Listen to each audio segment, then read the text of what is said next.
سی نشانیاں ہیں جو قرب قیامت کی شروع ہو چکی ہیں، اور یہ بھی جان لیں کہ کیا کیا فتنے ہیں، اور اپنے گریبانوں میں جھانک کر یہ بھی دیکھ لیں کہ کون کون فرمان مصطفیٰ کے مطابق ان فتنوں کی آگ میں جل رہا ہے،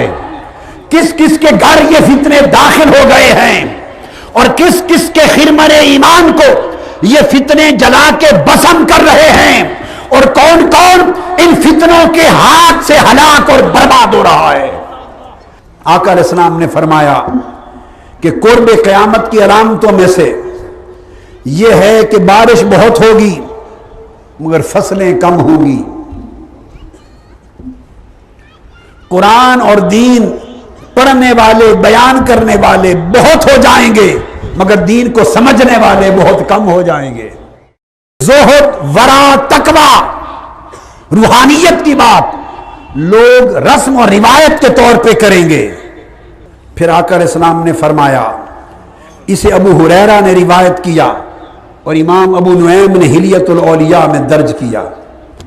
پھر آقا نے فرمایا کہ قیامت کے قریب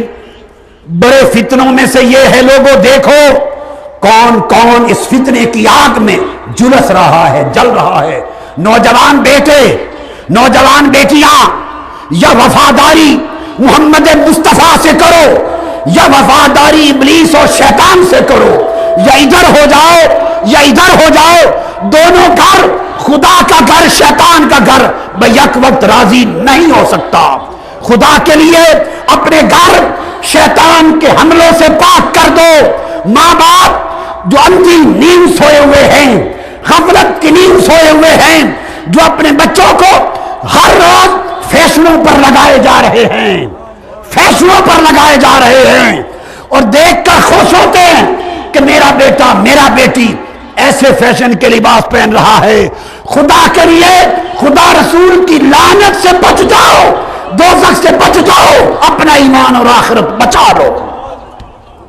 دورنگی چھوڑ دے، یک رنگ ہو جا، سراسر موم یا پھر سنگ ہو جا۔ اب وہ حدیث آ رہی ہے، حضور نے فرمایا مرد لوگ بھی ریشمی لباس اور عورتوں جیسے کپڑے پہننے لگ جائیں گے، تجارت اور مال میں کثرت ہو جائے گی، مگر لوگ برکت میں شکوہ کریں گے، پوری نہیں پڑے گی۔ لوگوں کی عزت مال دیکھ کر کی جائے گی، عزت علم پر نہیں ہوگی، تقوی پہ نہیں ہوگی، سیرت و کردار پہ نہیں ہوگی، مال پر، دولت کی چھنکار پر عزت ہوگی۔ کثرت الفاحشہ، اور بے حیائی اور فحش کاری بڑھ جائے گی۔ اور بے حیائی کس طرح بڑھ جائے گی؟ لباس میں بے حیائی آ جائے گی۔ آج آپ کی عورتوں، بیویوں، بچیوں کے لباس وہی ہیں جو 8-10 سال پہلے تھے؟ بولیے۔ پنڈلی تک ہوتے تھے قمیض، اب آدھے جسم تک چڑھ گئے، چاک ایک ہی شکل کے کٹ میں بدل گئے، ایک ہی شکل کا کٹ آ گیا تاکہ نیفے بھی نظر آئیں شلوار کے، اور اوپر آدھا پیٹ بھی نظر آئے۔ یہ نیفے کن کو دکھاتی ہو؟ سوچو کن کو دکھاتی ہو؟ یہ پیٹ ننگا کن کو دکھانا چاہتی ہو؟ ایک کٹ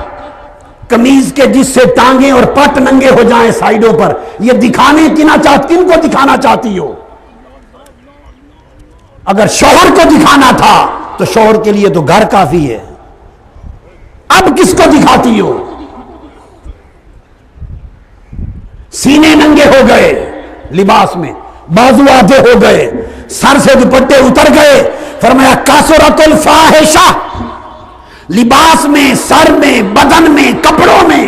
چلنے پھرنے میں، ہر طرف پورا جسم فاحشہ کاری کا مرقع بن جائے گا،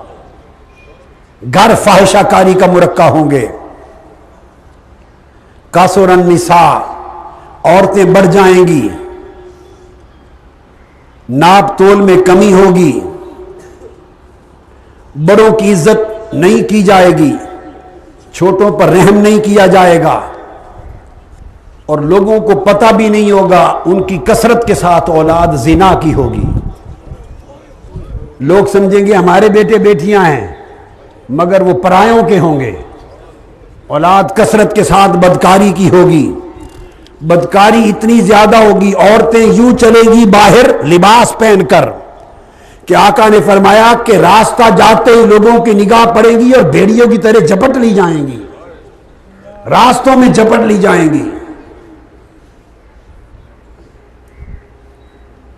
اور لوگ ان سے کہیں گے بھائی ادھر راستے میں کیوں پڑ گئے، ذرا ایک طرف لے جاتے، دل بھیڑیوں کے ہو جائیں گے۔ اور پھر آقا علیہ السلام نے فرمایا رحم خونی رشتے کٹ جائیں گے، بہن بھائی اعزا قارب غریب ہیں، کسی کی غربت کی کوئی پرواہ نہیں کرے گا، قطع رحمی ہو جائے گی، دوسرے کا مال ناحق چھینا جائے گا، تسفک الدماء خون بہائے جائیں گے، قرابت دار شکوے کریں گے کہ یہ میرے رشتہ دار بڑے ہیں میری پرواہ نہیں کرتے، سائل چکر لگائیں گے، طواف کریں گے مگر ان کو حاجت مندوں کو پیسہ نہیں دیا جائے گا۔ اور فرمایا اللہ کا قرآن اس کا سمجھنا پڑھنا آر سمجھا جائے گا، اور فرمایا میرے آقا نے حتیٰ کہ اسلام غریب ہو جائے گا، اسلام غریب ہو جائے گا یعنی تنہا رہ جائے گا، اسلام کا نام لینے والے بھی اپنے عمل میں اسلام سے علیحدہ ہو جائیں گے، اسلام تنہا رہ جائے گا، لوگوں کے درمیان دشمنی حسد اور عداوت پیدا ہو جائے گی، علم اٹھا لیا جائے گا، عمریں کم ہو جائیں گی، اور سب سے بڑی علامت پھر فرمایا کہ جو بددیانت ہیں انہیں امین اور امانت دار سمجھا جائے گا، جو بددیانت ہیں انہیں امانت اقتدار دی جائے گی، انہیں چنا جائے گا، انہیں منتخب کیا جائے گا، انہیں اپنا امیر نمائندہ بادشاہ بنایا جائے گا، جو بددیانت ہیں ان کے سر پہ تاج رکھا جائے گا، جو امانت دار ہیں ان پر تہمت لگائی جائے گی، جو لوٹنے والے ہیں کرپٹ ہیں بے ایمان ہیں ان پر انگلی اٹھائی جائے گی، اور جو سر تا پا ایماندار ہیں ان پر تہمت لگائی جائے گی۔ اور پھر فرمایا وَيُصَدَّقُ الْكَاذِبُ جھوٹے کو سچا کہا جائے گا، وَيُكَذَّبُ الصَّادِقُ اور سچے کو جھوٹا کہا جائے گا اور جھوٹے کو سچا کہا جائے گا، قتل و غارت عام ہو جائے گی، مکان محلات اونچی بلڈنگیں بنیں گی، اولاد والدین کی نافرمان ہو جائے گی، بغاوت حسد اور دل کی تنگی عام ہو جائے گی، لوگ ہلاک ہونے لگ جائیں گے، جھوٹ کثرت کے ساتھ بولا جائے گا، سچائی کم ہو جائے گی، لوگوں میں اختلاف پھیل جائے گا، ہر ایک کے شخص کے دل میں دوسرے کے بارے میں بدگمانی ہوگی، بدگمانی عام ہوگی، جہالت عام ہوگی، خطبہ خطاب کرنے والے تقریریں کرنے والے خطیب جھوٹ بولیں گے، جھوٹ بولیں گے،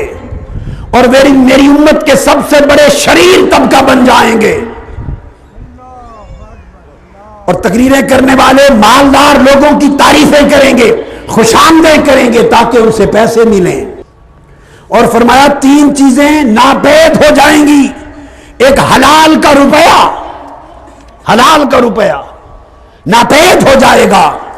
ایک وہ علم جس سے فیض حاصل ہو سکے ناپید ہو جائے گا، اور اخن فی اللہ عز و جل اور ایک صرف اللہ کے لیے دوستی اور محبت خال خال رہ جائے گی۔ پھر آقا علیہ السلام نے فرمایا وہ وقت آئے گا، انتہا ہو گئی، فرمایا اس امت میں پھر وہ وقت آئے گا کہ مرد مردوں سے نکاح کریں گے، گے سوسائٹی آ جائے گی، یونی سیکسول سوسائٹی آ جائے گی۔ ابھی گے سوسائٹی مردوں کا مردوں سے نکاح کرنا، ابھی یہ قانون مغرب میں پاس ہونا شروع ہو گئے ہیں، 5 ملکوں میں پارلیمنٹس میں یہ قانون پاس ہو چکے ہیں، اور مرد مردوں کے ساتھ نکاح کر کے رہنے لگ گئے ہیں، ان کے محلے بن گئے ہیں۔ میرے آقا نے جو فرمایا تھا بہت کچھ ثابت ہو چکا، بہت کچھ ہو رہا ہے اور سب کچھ ثابت ہوگا، مگر دیکھنا یہ ہے کہ کیا تاجدار کائنات یہ سب کچھ ٹھنڈے دل سے فرما رہے تھے؟ یہ ظلم بیان فرما رہے تھے کہ یہ ہلاکتیں ہوں گی، تباہیاں ہوں گی، بربادیاں ہوں گی، ایمان غارت ہوں گے، شرم و حیا برباد ہوں گے، امن تباہ ہوں گے، تب قیامت قریب آئے گی۔